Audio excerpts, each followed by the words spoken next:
All right. Thank you, everyone, for joining the South Fulton Coalition for our second event of the evening. Tonight, we have Kenya Moore.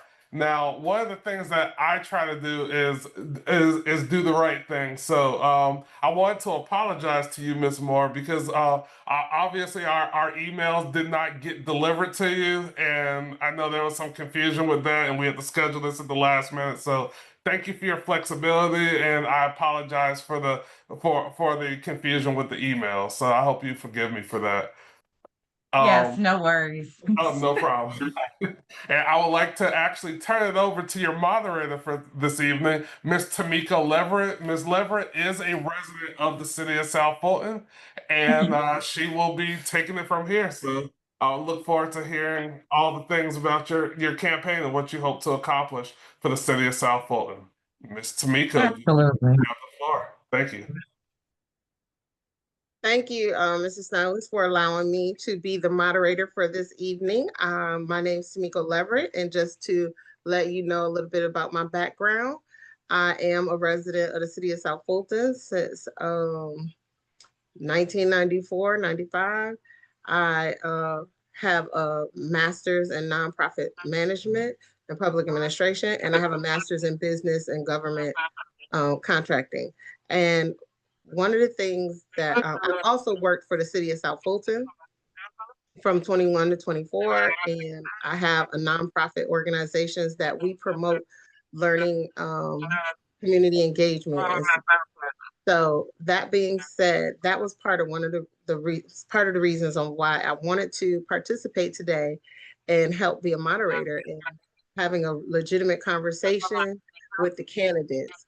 So that being said, I will ask you, Miss Kenya Jordan Moore, please tell us a little bit about who you are and why you are running for District 4. Absolutely. Thank you. First of all, I want to thank you all for hosting tonight's town hall. I know it's a little late. I'm going to apologize in advance if you hear my children getting ready for bed. But yes, so I'm a Georgia native. I've been a resident of the city of South Fulton, specifically in District 4, for about the last 18 years. I've devoted the majority of my career to government. I have experience in human resources, talent acquisition, as well as strategic development. I love being a servant and serving people and ensuring that things get done. So those are the majority of the reasons as to why I am choosing to run for city council. Alrighty. So I'll ask one of the questions that I would like to know. The city has a land use map. I don't know if you're familiar with it and where everything is supposed to go, but I do know that residents have a concern about where warehouses and data centers are going to go. I do know District 6 has a lot of agriculture land. So my question to you, how would you handle, well, where would you put them if they had to go in District 4? Have you figured out where where you would want them to go, or have you looked at the land use map, or how would you handle the residents that want to stay more agricultural versus Um, economic development?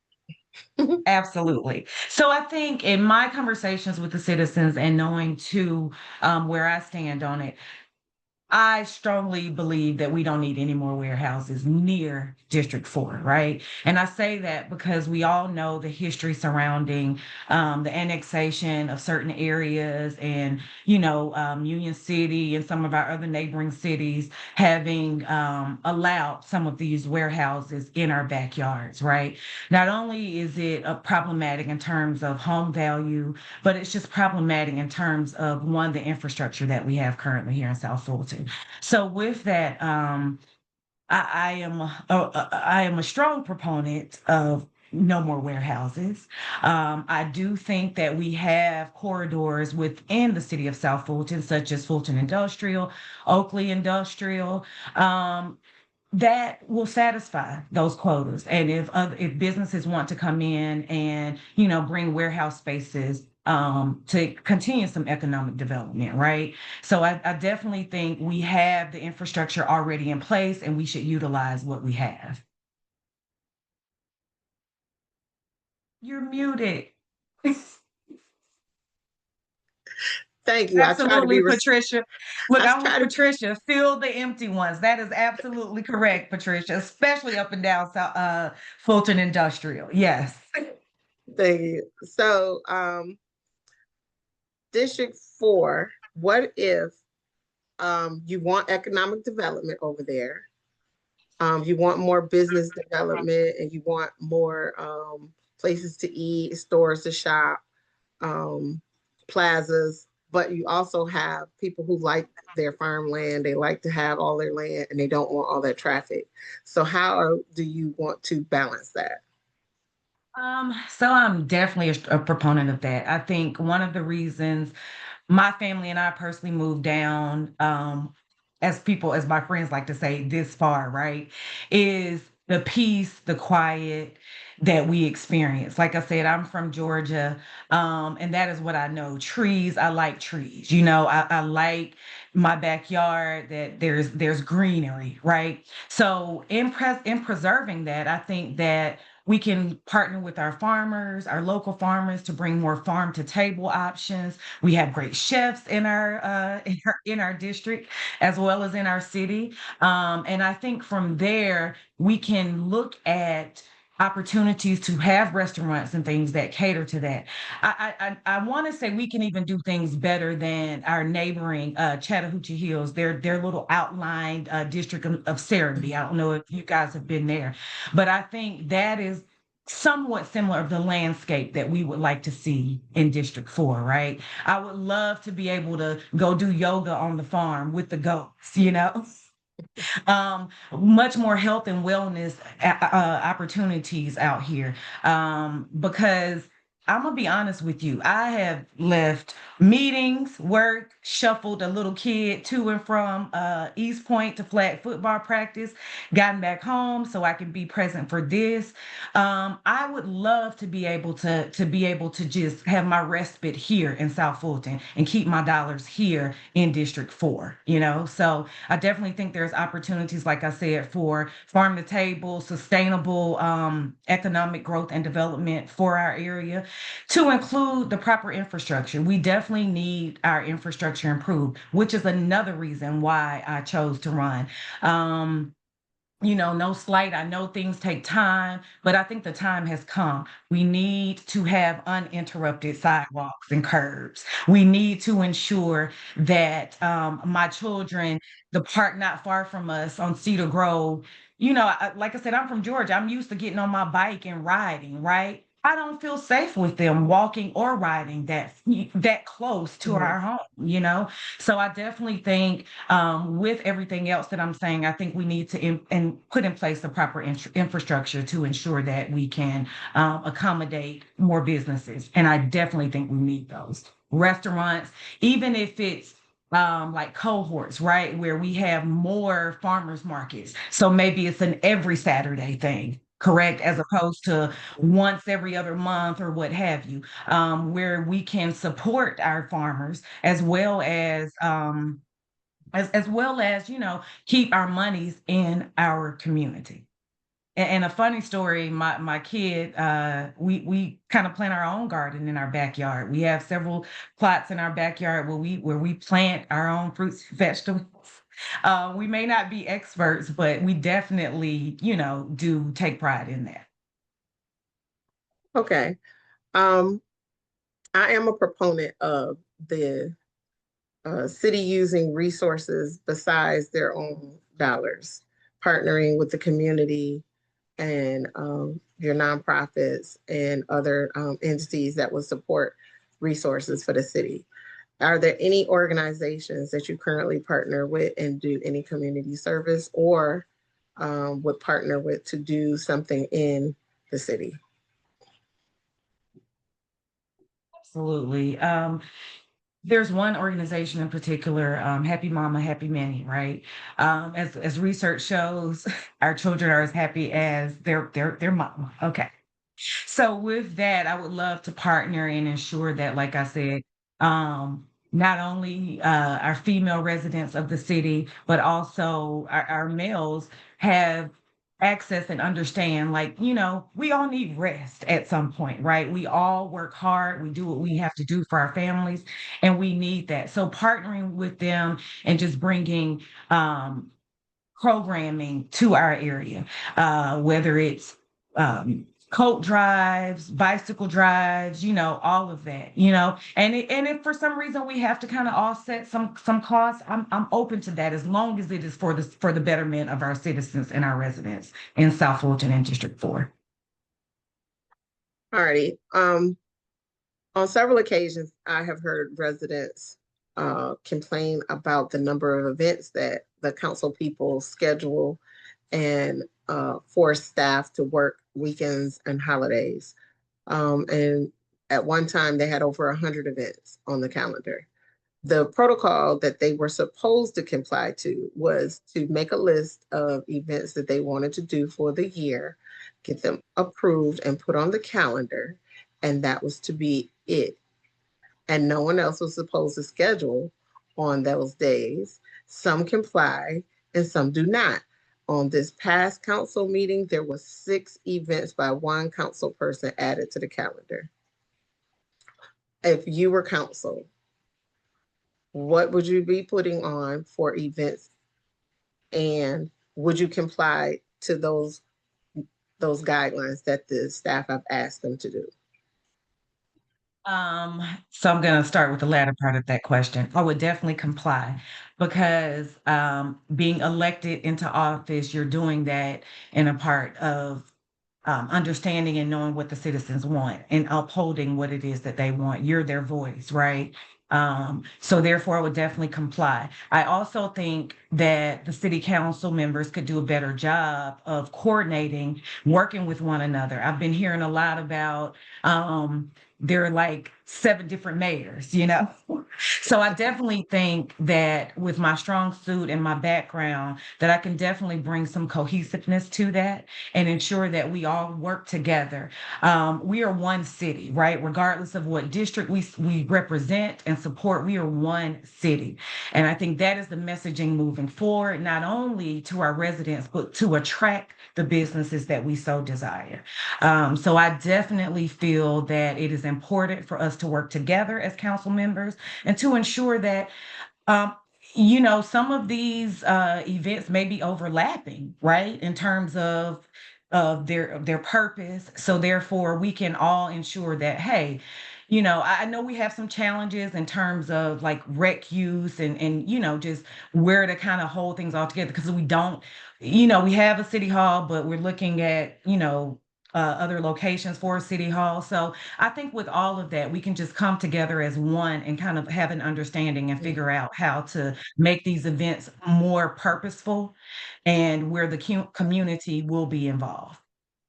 And if I may add, I think one of the other major things that the city can do better is marketing what we already have, right?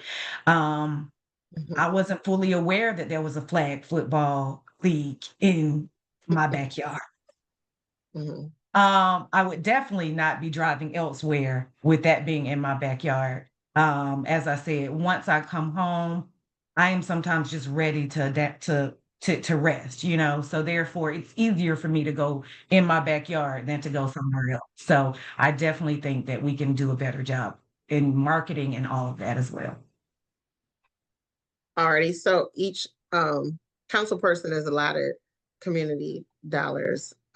What would you do as far as you doing events and providing community services? So I think those events would be catered to what the residents want, right? So I think we've already kind of talked about some of that. Um, if it's promoting some of our farmers, the markets that I would, like to see us have more of, where we're able to buy fresh fruits and vegetables, meat, or what have you, right?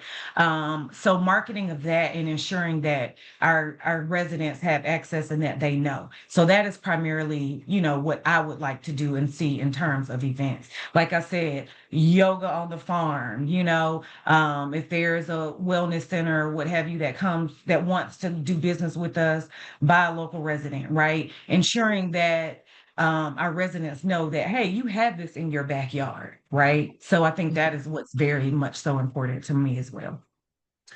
All righty, Rashard had a question. Yeah, so one of the things that's come up a lot is with the mayor's vetoes. Where do you stand on having resident oversight just over the whole veto process, whereas the mayor issues a veto and then the city council always overrides the veto? So where do you stand with that? Do you support citizen oversight where citizens will make a recommendation to mayor and council as they look at both sides of the vetoes?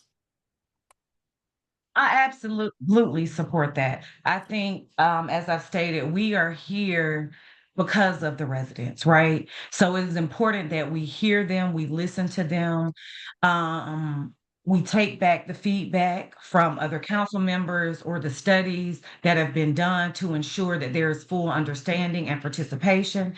And that way we can make solid decisions to move our city forward. I, Sometimes it may be necessary to have a veto, right? However, I don't think that that should be overshadowed. We should be very much so concerned with what our residents want and ensure that that is being carried out. And in the event where it cannot be, or there's challenges to that, that we communicate that to our residents so that they are fully aware and understand. Thank you for that. Mhm. And I just want to say to the audience, if you would like to ask a question to Miss Kenya Moore, please use the reaction button, raise your hand, and we will remove you off of mute and acknowledge your question. Thank you so much. Back to you, Tamika. All righty. While we are waiting for our community questions to come in, let me ask you a question. Several instances have occurred where council publicly does not follow civility rules. How would you handle being on council and addressing council persons that do not want to be civil to one another? Great question.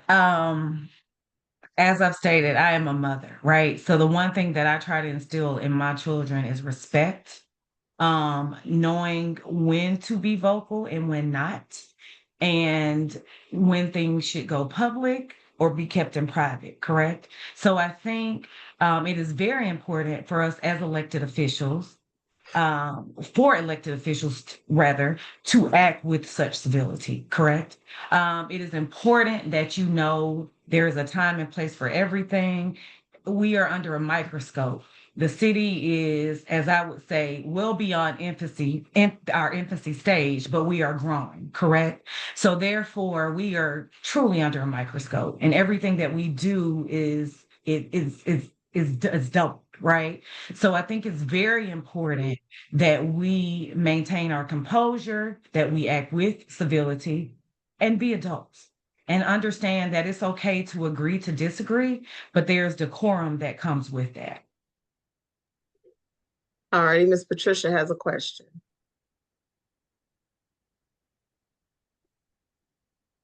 I think you're muted, Patricia. Okay. Can you hear me now? I hear you. I can. Okay, I started it in the comments. So international travel, or what I like to call it, a vacation on taxpayer dime. The promise of potential opportunities of international investment is a long stretch. Do you believe the city is ready for international investment in land and opportunity? I do believe that, as I said, we are a city that's growing. I don't think that we should minimize any opportunity that comes our way. I do think that we should be responsible and accountable with that travel, and with that is staying within the guidelines and the confines of our ordinances and our policies. And as elected officials, I think it is important that you do that. I also think that we maybe even move beyond. Well, with the P card, we do something similar to the city of Atlanta with like an open checkbook. So therefore, any anytime a card is swiped or there's any travel, you can see directly what has been done. As I stated, I've worked in government for nearly 20 years. I've done some travel myself, and I know what the do's and don'ts are, right? So I know that I must be accountable for every dollar that was spent and how it was spent. And that is not traveling sometimes as I would travel in my personal life, right? I may have to take uh, a true coach seat or a different airline than what I'm accustomed to. But that is something that has to happen, right? Because I am being the steward of our taxpayer dollars. Okay, just a side note from that. I understand where you're coming from. Mhm. However, what I really wanted to pin down was international investors from, of course, other countries, buying land and of course, building. And we begin to have a sense of what we're learning in terms of the entire United States. China owns a lot of land across America. And my concern is, will we get to be like, our the United States and other cities where there is so much international investment that we're no longer owning the majority of our city. So I think if you can catch what I'm trying to say, my concern is if we sell it all, we'll have nothing. So I think this is where, with our zoning and our planning team, that we have solid conversations surrounding the availability of the land, what sustainable growth looks like for our city long term, well beyond me and my children, right? So that is where that's my take on it, and where I feel we as individuals or citizens, right, and residents of this area look for sustainable growth that just sustains beyond all of us, and ensuring that, as I stated, our zoning planning, that it is a part of our growth for our city. Mm-hmm. Thank you. Thank you. Thank you. All right, Rashard. Yeah, so in 1 week, we saw where 5 officers from the South Fulton Police Department filed lawsuits and sued the city. What are your thoughts on how we can avoid that in the future? Just avoiding these lawsuits specifically from employees of the police department as well as employees of the city. Chad, this is a great question. I've spent the bulk of my career in human resources and talent, right? Um, I do feel that individuals have to be properly vetted for their roles. And with that, they also have to ensure that they are being good stewards of our city, and ensuring that there is proper training, right? Um, I have not been able to delve into the schematics or of what each individual filing has been or what it is, but I will say that I'm sure that our city attorney and our team will do a job in ensuring that it is properly um, vetted, and in terms of understanding what the outcomes of these filings are, and just to ensure that we can move forward. And I think with that, there's always a lesson learned. So I think in that lesson learned, we see how to move forward and ensure that we have the proper leadership within our city. Alrighty, as council, you can put in to create legislation, resolutions or ordinances. What would be something that you feel that the city needs to put in place that you would sponsor as some type of legislation? That's a good question. I think, as we've talked about, it's sustainability, right? And ensuring that we have areas where we have grocery stores, access to grocery stores. I don't retail all of that, right? That's sustainable and that works for our city. A lot of us just kind of drive back in and pick up things while we're out in other areas. And I think it's important that our ordinances, they have this sustainability that we're looking for, right? And that we ensure that we are meeting the needs of our constituents. So today I sat through a zoning meeting that a restaurant accidentally followed the procedures of the corporation and put in the signs for the drive-through, or the digital signs outside were 0.07% over the limit. Mhm. So less than an inch over the limit. And he was in violation, code enforcement, and he was in the thing asking for approval to let him override that. Do you think the city and the committee should stick to the letter of the law? Or do you think that there should be some latitude? I definitely think that we should stick to what our ordinances have in place. And that restaurateur, what have you, them coming in here, they have definitely looked and should have an understanding as to what our ordinances have it state in them, and that they should ensure that they comply with that. So I definitely think that there necessarily should not be back and forth or an accommodation made if it was willfully done, you know? So I definitely think that we have to ensure as council members that as we're bringing new entities or new business into our city, that they understand what our ordinances have and how they should model that. So yes. All right, Ms. Patricia has a question. Hi again.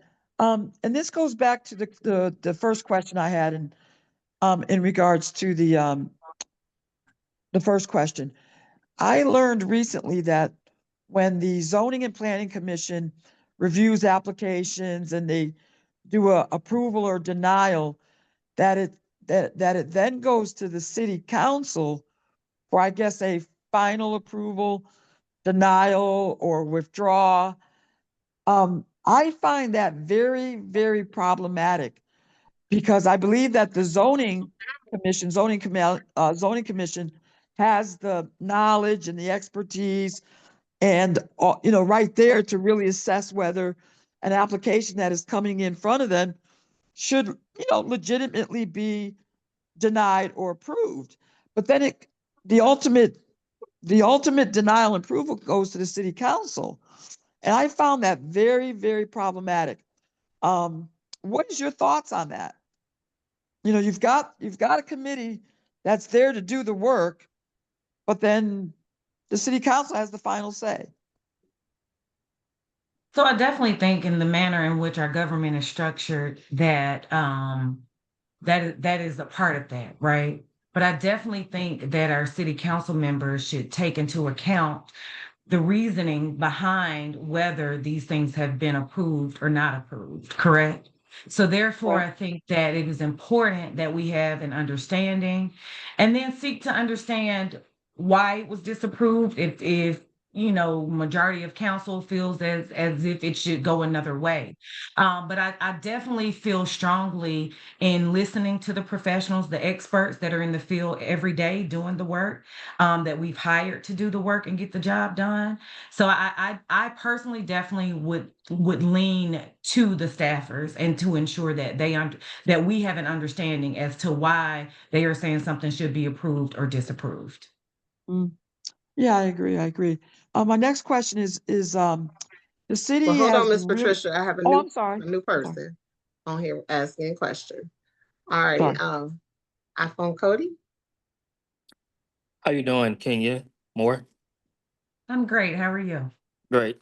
I just want to see, how do you feel about with it being, elections, it's election term this year. The council members are, having more events, pretty much promoting themselves using the taxpayers' money. How do you feel about that? Um, so I think that goes back to what I previously stated. I think that I don't believe in wasting taxpayer dollars. I feel that as a collective, the council could get together and ensure that events don't overlap, or that if they serve similar or the same purposes, that they are done collectively. Um, you know, I hear what you're saying, and I will call a thing a thing. I think we are definitely seeing more events as the election time is nearing, whereas these could have been things that could have been done over the years, right, to ensure that the will of the citizens is being done, right. So I definitely agree with you. I think that we should ensure that we are being, or that the council members are being good stewards of taxpayer dollars. Thank you, because this is definitely a disadvantage for you guys. Absolutely. Alrighty, Mike Dunn has a question.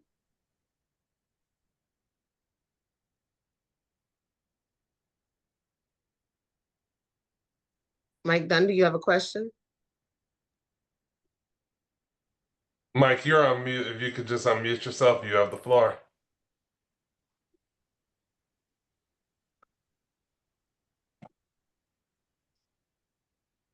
In the meantime, I'll ask a question. So when it comes to the budget, we have requests for new facilities, and we have facilities that we inherited that need to be maintained. What do you say if you have a choice between, we don't have enough in the budget? What would you support? To maintain the facilities, or would you build new facilities? I definitely think that sometimes new is not always best, right? And it's just a determining factor as to what is a priority. I definitely think that a proper identity in city hall and or public safety training facility is important. Well, as I stated, I've been a resident in this area for about 18 plus years. When I first moved out here, I remember engaging with the officers and them saying, you know, we're not necessarily accustomed to these to this volume of residents in the area, right? Like a high volume call for them would be getting a cow out of a ditch, on any given day, right? So with that, I think we've seen some challenges. I know last year my children and I came back from vacation. My daughter decided to cook and caused a small fire that set our alarm off. We are less than 2 minutes away from a fire station. It took over 30 minutes for them to get here. Um, while I'm glad that it was not anything severe because I was able to run in there before she remembered that you don't throw water on a grease fire. We were okay, but I think we can definitely do things more in terms of ensuring that we have adequate staffing along with the adequate and proper training of our public safety team. Alrighty, Mr. Dunn, are you available to unmute? I think he just logged out. Alrighty. Oh, no, he's there. He's gone. All right. All right, Ms. Patricia, did you still want to ask your additional questions? I did, but I forgot the question. And then I replied to Mike Dunn, where he said, go to the zoning meetings. Well, I do watch them. And it was funny because he was kind of saying that they don't know any better either. And I was saying, well, that's funny because the city council don't either. So I guess my next question would be, how much training and experience should people who are elected or appointed to these positions be? So Yes. So I think it is important for everyone to understand their role, right? huh, When we're on the campaign trail, we hear a lot from the residents. And I think you do what is absolute in your power, being a good steward to implement things that you hear from our citizens. And I think in doing that, for those of us that even have some government background, right? We need to understand how the city of South Fulton does does business. And I think even from there, that understanding will help us to leverage and be able to ensure that if there needs to be changes, that we can implement those changes and ensure that they are for the betterment of our city and every resident within our city. Yeah, thank you. Yep, thank you. Absolutely. All righty, Mr. Dunn, are you able to unmute? Yes, I do apologize for the technical difficulties. My question is, what are your plans regarding transportation across the entire city, more specifically public transit, light rail? Great question, Mr. Dunn. My plans would be somewhat of day one, getting in, working closely with GDOT, our neighboring partners, just to ensure, as I said, our roadways can sustain the growth that we are experiencing as a city, not only in District 4, but throughout. I've heard on some of the other forums, individuals talk about the corridors at 285 coming down South Fulton Parkway. Sometimes there's a sense of uneasiness, especially now that they've put those that barrier along South Fulton Parkway, right?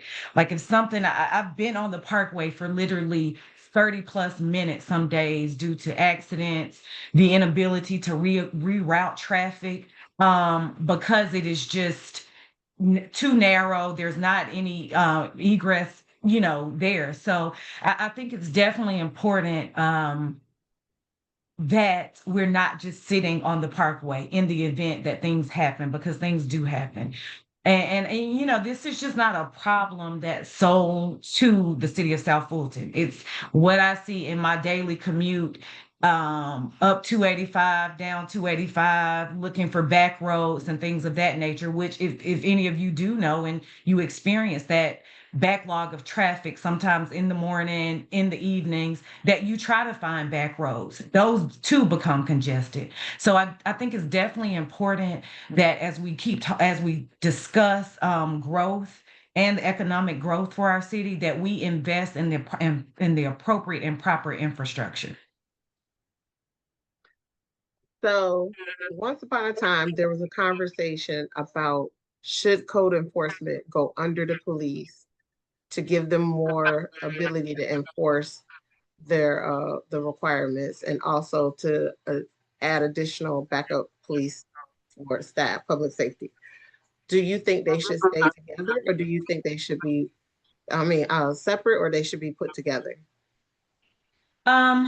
So I supported public works during my tenure with the city of Atlanta. And in doing so, aside from code enforcement, there was another entity that wrote tickets or citations rather to entities where there were various violations or different violations. So therefore, I think it is important that we just kind of take a full transparency look at our infrastructure, at the setup of the department, and see what will just benefit us and provide more efficiency in our maturity as a city, and how that will help us to function properly. So I think it's worth us delving into that and just having a complete understanding as to what makes the most sense for our city. Alrighty, we have a question. Do you believe the city should own the land City Hall sits on? I definitely believe that we should own our city hall if afforded the opportunity. Absolutely. Another question is, how do you feel about developers being able to go against future land use and build townhomes in the existing R3, which are single family homes? I'm definitely not a proponent for that. As I stated earlier, if the ordinance or the zoning calls for a certain setup, then that is what the developer should bring forth. Unless for some reason, I know some of our plans are dated, right? Some precede the city. So I think therefore we should look at things in its entirety and ensure that this is still appropriate and proper. One of the things that I think we need to ensure is that our seasoned citizens are able to age in place. I think it's very important, right? So as developers also want to come into our city and provide housing, that masters are sometimes on the main, right? You don't have to continuously walk up flights of stairs for that. So I am definitely a proponent for ensuring that we understand what our zoning permits and ensure if some things need to be modified to accommodate what is our current state, that is done. Rashard has a question. Yeah, so there's currently legislation that is pending regarding restrictions on public comments. What are your thoughts on those changes to the public comment restrictions? So I would believe that there's various reasons as to why restrictions are in place. We kind of talked about that a little earlier about civility and having respect for one another, right? I think a few, if I'm not mistaken, about 6 months or so, the comment that was lifted, and you saw citizens being able to express themselves and ensure that their voices were heard, and it was widely well received. I do feel as if there are limitations in place in terms of our meeting times and just, trying to ensure that the business of the city is handled. So I think there are definitely opportunities where we can look into whether it's modifying times, seeing if there's some work meetings or working groups that happen prior to these meetings, just to ensure that we hear our citizens and that they understand that their voices are heard.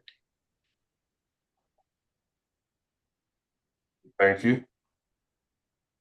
Alrighty. Do you believe that Parks and Recreation should be at the forefront of after-school programming and job training? Or do you think it should just be an open facility? No, I mean, if you kind of take a look at most jurisdictions and where a lot of after school activities lie, they lie within parks and recreation. I think, as I stated, excuse me, our city has to do a better job of marketing what we have in place. We have programs currently in place. I think we could do more too in terms of summer programming for our children. I definitely think that we have opportunity, and we have opportunity that is great here within the city of South Fulton. And a lot of that just comes from marketing. I think our Parks and Recreation team is doing a phenomenal job in terms of ensuring that we have access, or that there is programming. But I think also there is and they are just like with the soft pitch. I attended that ceremony the other day where Mr. Turner and team worked very hard with the businesses or the nonprofit to bring that to our area. So I think that we, as council members, as well as uh, citizens, can do a better job of marketing and ensuring that our citizens know what is in their backyard. Alrighty. The city manager with salary and benefits currently makes over $300,000 and has 2 assistant city managers as well. Do you believe that she needs to have 2 assistant city managers? Great question. I do believe that with the growth that the city is undergoing, that we have to ensure that that department is staffed properly, right? So we all know that the budget has increased by 146%. So there should be various oversight in terms of departments having to ensure that what it is that the citizens seek and what we bring to them as what we will bring to them as council members are being carried out. I do believe that there is the opportunity to ensure that like I said, as we grow, that we have the proper infrastructure, not only outside of the city, but within the city. So you believe that we need the city manager and 2 assistant city managers?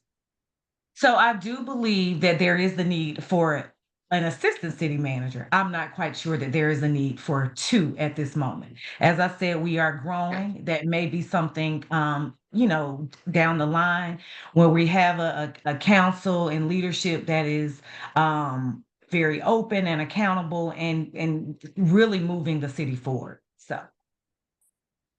Okay. What is it that you believe, is there anything in the city charter that you believe needs to be updated?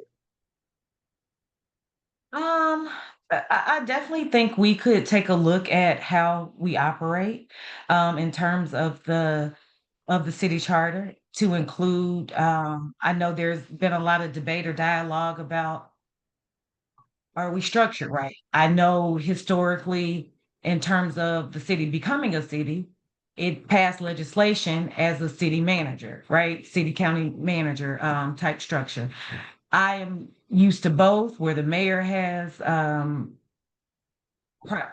primarily acts oversight into the city and city council.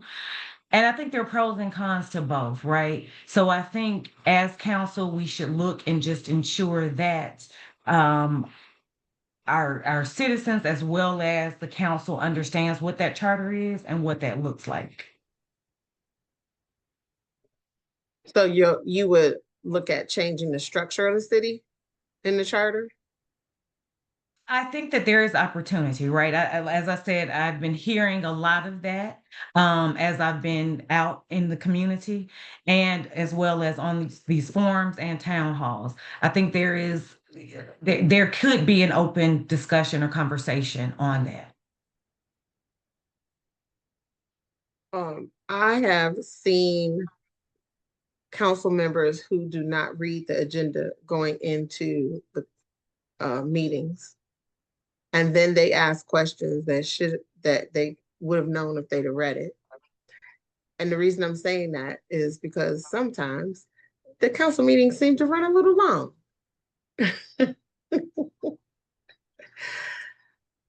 What do you think you could do to help shorten the time frame on council meetings? So I definitely think that everyone should be prepared, right? So we should have the agenda in a timely manner. You should know what is being proposed on the agenda, the proper research by your staff and your team so that you are well versed as to what will be discussed in that meeting. I think that it is important that time is time is very valuable to all of us, right? So I think that we should surely understand what that looks like. As I stated earlier, there may be opportunity, from input from the citizens to move the council meetings up. But even in doing that, to ensure that they are reasonable, sometimes we know, yes, they may go 11, seen some go as far as 2 a.m. It's a little long, right? But I definitely think that as a council member that you should definitely be well versed in terms of what is being presented in the agenda for that meeting. Should employees be able to directly contact council members to inform them of issues that are happening within operations? Or do you believe that they should only follow the chain of command? So I do believe that chain of command is put in place for a reason, right? However, I do understand sometimes there are circumstances. I've been hearing a lot about nepotism within our city, where sometimes that just doesn't work. But I think we all should be given a fair chance at ensuring that whatever is going on in that department is there's oversight by the city manager as well as their assistant, to ensure that in the event that there's something that just does not sit well with with the staff of the city, that they have an outlet and that those concerns can properly be addressed. In the event that staff have been let go for trying to do some type of whistleblowing or telling what's going on, and they have went around the chain of command. And do you believe that we should go back and offer them the opportunity to come back and work for the city? That's a great question. I've seen that done, right? I think that it is important that we have leaders in place that are solid, that make solid decisions, so that we don't have to circle back and make mistakes. So it is very important to me that we have leadership in place that understands their role, their responsibilities, and I think sometimes we may need to look at that leadership. Is that the proper leadership for that department and for our city Rashard to has a ensure? question. Sorry. Thank you. I'm gonna read a question to you from the chat. In 2 years, the city charter will come up for a charter review. One big issue is people who do not live in the city running to represent the city. Residency is not clearly defined. What are you prepared to do to ensure that language is clearly spelled out and requirements to be able to get on the ballot? Rashad, great question. As I've stated, I think living here for the past 18 years has afforded me the opportunity to understand the dynamics of our city. I think it's very important that you live here, right? And that you understand what is going on. I don't know of any city offhand where you can run for any official office and not live within that jurisdiction. I think it's very important, as I stated, one that's a character, right? That you adhere to whatever the guidelines are, and if they are not spelled out, to your point, that we revise them through the charter ordinances to ensure that is clearly spelled out moving forward. Thank you for that. And then the second part to that question is, should there be a requirement that candidates be homeowners, or is it acceptable to be a renter and be on council?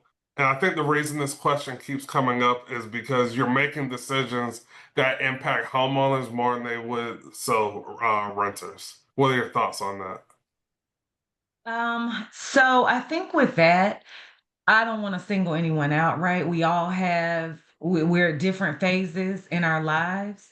I think if you are dedicated to being a resident, the charter or the ordinance should speak to you have to reside here. This is language that I think we can ensure that is there, right? I don't think we dictate to someone, especially with the rising cost of home ownership, whether you are a renter or an owner. I think if you have vested interest that is in alignment with the growth of our city, that we just modify and ensure that the language is clear moving forward. Thank you for that.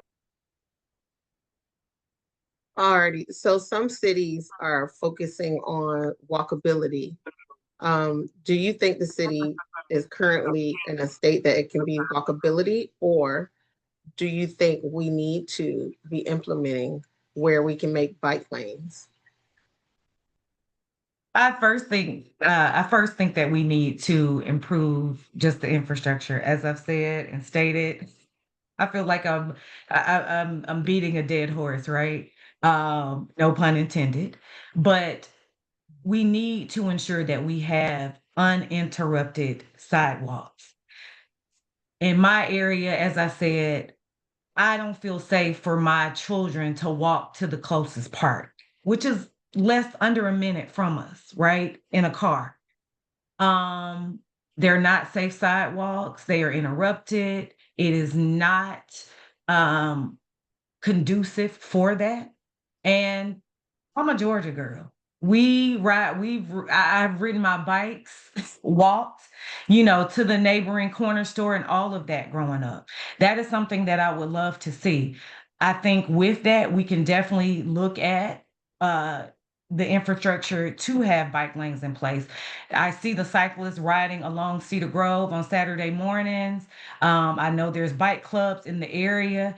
It's scary sometimes, right? You don't want to see anyone injured. So I definitely think that it is a part of feasibility studies that we can do and to ensure that there's walkability, there's variations of transportation for our residents. Do you think a main street or a downtown should be built in your district? Um, from what I hear and like I said earlier, our area is very green, right? There's a lot of green space, and a lot of the citizens would like to see that remain. I think there is opportunity for sustainable growth here, for business growth that is in alignment with that, maintaining the AG. Right, maintaining the green space that we like out here, as well as ensuring that we have accessibility to things that are important, such as grocery stores. Like I said, the ability to do wellness activities and things of that nature as well. Growing up here to the where we are now in the city, what is something that you think we've lost that needs to come back? I think as a city, as any city or any entity grows, it's the hustle and bustle, right?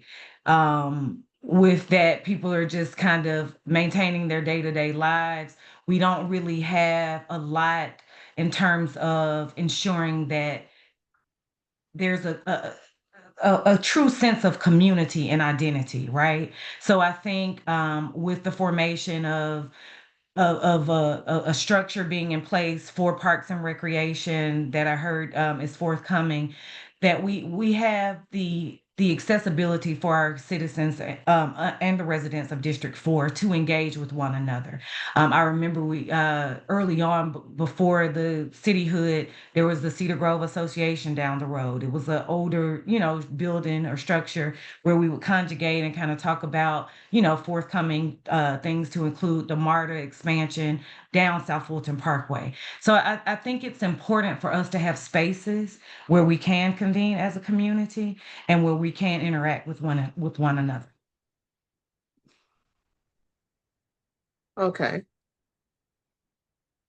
You indicated your background has been working within the city. How do you think that is going to help you as being a council person?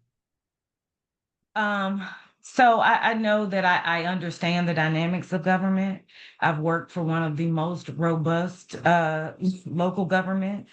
And with that, with its maturity, there have been challenges. And I think what's most important is that you have proper leadership and that we act accordingly with proper investigation of things and making the appropriate decision making and coming back. And if that decision making comes back that certain things have to be enacted or modified or changed, that we do that and we do that quickly to ensure that that does not occur again. All right, let me be a little bit more specific with not all council people know everything in a city and they have a certain skill set. For what skill sets from the departments you worked in do you think you bring to the table on helping make decisions? So I definitely bring the skill set of being able to assess a problem, um, understand the inner workings of it, and to make a solid decision. And to ensure that if there is training that needs to be enforced, that training is enacted in a very timely manner. Time is of the essence in most things, right? And I think that we all have to ensure um, that things are enacted swiftly so that we no longer make those decisions or that they are extremely minimized moving forward. All right, so let me say, I feel like my background is more into the budget, the money, not the strongest on the legislation, procurement, operations, what do you feel like is the areas that you are more good at? I'm very strong in operations, people management, budgetary, ensuring that, all of those things are fulfilled and met. So I definitely feel that those are my strong suits and what I can bring to the council. Alrighty. Some people feel like the council focuses more on senior citizens and not on people or seniors and youth and not the middle group. What do you say about reaching out and connecting the city with those age groups? I'm sorry, can you repeat the question? You're right. It went Some out. people believe that the council or the city focuses on either the seniors or the kids and not the middle age group. What do you think you should do about that? So I think we should understand the demographics of our area and where the need is. And as you said, the focus on the children, their parents, right? So that would be the middle component in most of those areas. So I think it's just an understanding what those needs are and how we gel to ensure that or all of those needs are met from every demographic that we service within the city and within District 4. All right. Just checking before I ask another question. All righty. So oftentimes, I'll change the question. Public Works oversees a lot of the maintenance and development here. And sometimes people feel like we are not utilizing the funds that we should be on operating the facilities, or money is wasted on facilities, or we are repairing the same building over more than once, or we're spending too much money to fix something that still isn't fixed. What do you say on talking to the city manager on addressing how Public Works is functioning? So I think in that aspect that we understand the longevity, or I think everything has a life cycle, right? So we understand if these structures have fulfilled their life expectancy, right? And with that, then we look for other options and opportunities to maybe pivot in a direction where we don't just kind of keep patching up or fixes for things that just are irreparable, right? So I think it is important that we ensure that we're being good stewards and that we have a keen understanding and insight as to what our infrastructure looks like. As I stated earlier, I think the infrastructure is not only the external, but what we have going on internally as well as a city. Richard has his hand up. Thank you so much. All right, so recently there was a new committee that was established, the Public Facilities Committee. Do you think that should have been staffed with only elected officials, or should we have also allowed residents to be on that committee as well?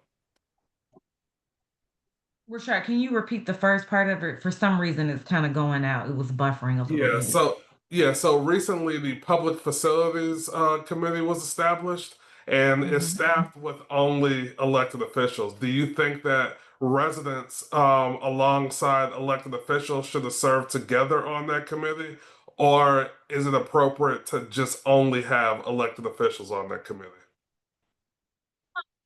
I'm not gonna say that it's only appropriate. I think with the elected officials, um, I think you have to understand the reasoning as to why you're there, and that is from the input from the citizens of the city, right? And of that district.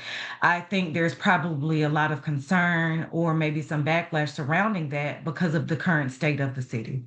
So I think therefore with the appropriate leadership and individuals in place in these city council seats that that may not be of a concern moving forward, and that the citizens know that the elected officials are there to do the will of the citizens, of the people.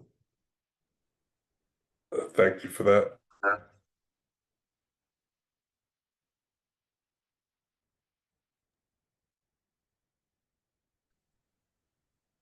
We have multiple streets that are not city streets. They are state roads like Roosevelt Highway or Old National or Fulton Industrial and so on. How do you think we can work better with GDOT to provide the services that we need in the city here? Number one, because we have to get their permission to do everything. Additionally, we have um, several railroads that don't have the barriers when it's driving by that drop to stop by, or they're not necessarily maintained, and trucks are having accidents or getting stuck on those lanes and causing more traffic backup. What do you think we should do to deal with that as we go? Or how do you think we should move forward with addressing that? I definitely think my background would allow for me to partner with GDOT to ensure that they understand the severity of our needs, and that we not be silenced or quiet about this, right? Like I said, um, our city has grown. South Fulton Parkway, 285 is like standstill most mornings, you know? So it's important that they understand that they are present and see. I will work very closely with them to ensure that they understand these concerns, that we do these drive alongs or what have you, so that they understand what our needs are. And as we grow, that is very important to our growth. You know, as I stated, I know we are not alone in the traffic issues or concerns throughout the metro area, but my focus would be ensuring that South Fulton has what it needs in terms of the proper roadways to ensure that our growth is commensurate with all of that, with ensuring that our residents have proper entry and exit on any roadways that are within our city limits. Some residents feel like there should be, like in certain cities, you park on one side of the street or park on the other side of the street, depending on the day of the week. Like New York. Instead of cars being on both sides and you can't get through, and if there was an emergency, emergency vehicles can't get through. Um, what do you think about those options, or what to do about that problem? Um, I would say you're talking about like New York. I definitely think I think it's very challenging, right? I've been in New York. I've stayed with family, and it's very frustrating to have to one day go move your car to the other side of the road, you know, vice versa, all of that. I think that with our infrastructure, we can ensure that we have adequate, we're adequate in what our decision making is in terms of our roadways, and ensuring that we're still a little more green space than the city I just spoke of, right? So I think we definitely have the ability to ensure that our roadways and our infrastructure meet the needs of our citizens. As I said, personally, I think that that's a lot, trying to understand what day, you know, what, of course, you get into a rhythm, right? But is it necessary? So I think we do feasibility studies, roadway studies to ensure what it is that we need and ensure that we work with with the various agencies to get what our needs are. Richard has a question. Yeah, so first one is a statement. I just wanted to encourage those on the call. If you would like to ask a question, please use the reaction button and raise your hand, and we will unmute your microphone. And then the question that I had was about 2 or 3 years ago.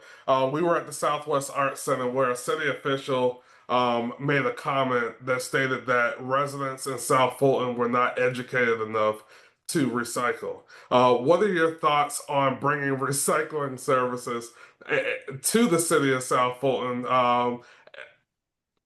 for weekly or monthly pickup? What are your thoughts on bringing recycling services?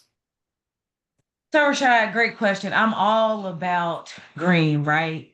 I think in my time in government and working within solid waste, you can't appease everyone, right? We all know that. But I also think and know that early on, as a resident of Fulton County and now the city of South Fulton, one of the things that excited me was, do we have recycling? The other thing is that, you know, studies have shown, investigations have shown that even with recycling, some things are just all coupled together, right? There's just trash. So I think we understand the impact of what trash, what recyclable items and goods, how that benefits our society as a whole. I definitely think our citizens are very well aware and informed and educated to know the difference in recyclables as well as trash, right? So I don't think that that is an issue at all. I think that it's an issue of accessibility, right? Um, my previous trash company was one out of Douglasville, and it was not one that afforded that. So living in city of South Fulton is not something that I've been able to do in terms of recyclables. But I definitely think our citizens are well educated and can and highly informed as to what recyclables and this is another part of communication, right? As I've seen with my previous employer, right, educating the citizens on that, whether it's stickers on the trash can, on the recyclable that shows you what should be a part of each pickup. So I definitely think that they misspoke and that our residents are highly educated and informed.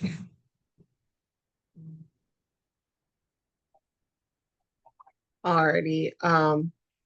Is there anything that you would like to say to the participants that you have not had a chance to? Yes, thank you. I definitely think what I, my message resonates in terms of I know we are a city on the rise, but I'm definitely committed to moving the city forward. And I think with the proper leadership, the proper understanding, knowledge, and being transparent and being one that wants to be accountable in our actions can definitely bring sustainable businesses, opportunities, the growth and development that our city seeks and desires. I definitely think that I am not afraid or shy. I don't shy away from the opportunities to do that, and that I do possess the ability to reach across agencies, the various municipalities that border us, to ensure that we are that it is essential that we provide quality of life to our residents. Um, yes. I so look forward for the chance and the opportunity to be elected city council woman for District 4. Alrighty, we have two more questions and then we are going to wrap up for the evening. All right, Mr. McCarthy. Yes, McCarthy. thank you so much. My question is, what are your comprehensive plans to develop the infrastructure of the city of South Fulton as it relates to its economic viability? So I think, as I stated, with any growth, we're gonna have to have appropriate roadways that will provide the appropriate infrastructure, utilities, cable. I, I know the first few years of living out here, anytime it would rain, our power would go out. That was extremely frustrating. Um, Fiber has come into the area. Um, I don't want, depending on who your service provider is, you may have better internet service or not.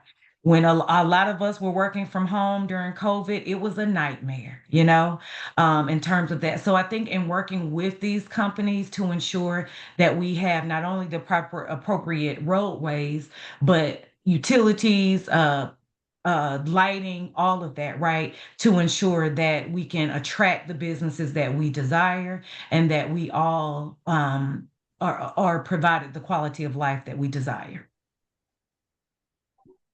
Alrighty, Jill Johnson. Good afternoon. First like to say thank you for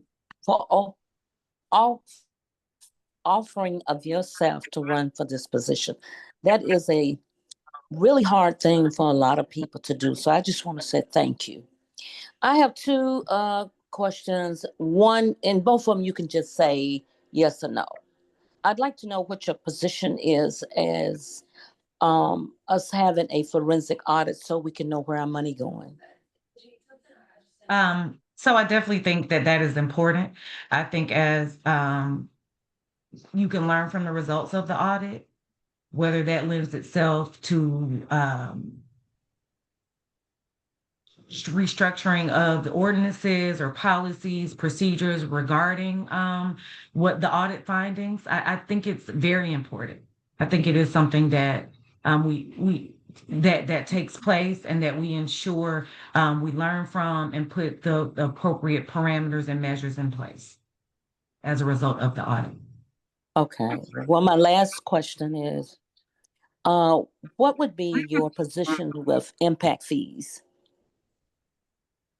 So I think impact fees are very necessary and important, right? As developers decide or choose to come into our city and want to do development, it's important that we have that in place so that as the growth happens and they understand that that there's certain infrastructure that needs to be in place, and so that therefore that's not transferred onto us as taxpayers. So I definitely agree and think that it is something that that developers should and have as a part of their proposal and their plan when doing business with the city. Well, it sounds like you all really on top of it, and I'll just clean it up real quick. And again, thank you. One of the main things that reasons why we want to have impact fees is because they can make any kind of mistake, all kinds of mistake that will cost the taxpayer a lot of money. So if we are charging the impact fees up front and that happen, that saves the taxpayer from having to clean up that mess. So I am very strong with that and sound like you are too. Okay. Thank you so much again. No, thank you all for your time this evening. Mhm.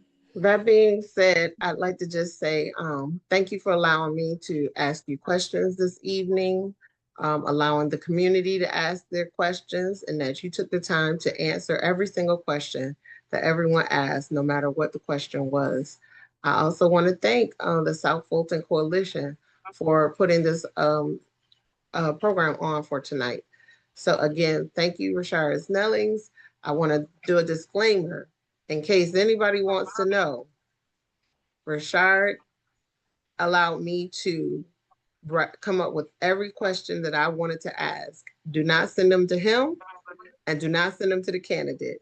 So she had to answer off the cuff. She did not have time to prepare answers. So those were all questions that she had to answer on the spot. So thank you for taking the time to address any of the questions that we were asking tonight. And I would also like to thank you, Ms. Tamiko Leverett, for hosting us tonight. And at such short notice, because I just asked you to do it, this morning? So I appreciate you doing the research and coming up with those questions at such short notice. This actually ends our District 4 sessions. Starting on Monday, we jump into District 2. We will be doing Aaron Johnson, and that's going to be on the 22nd at 7 p.m. So I look forward to seeing everybody, and please continue to engage and pay attention to what's going on in the city, as well as what's going on in the city council races and the upcoming mayor's race. So thank you, everybody, and have a good night. Thank you all. All right. All right.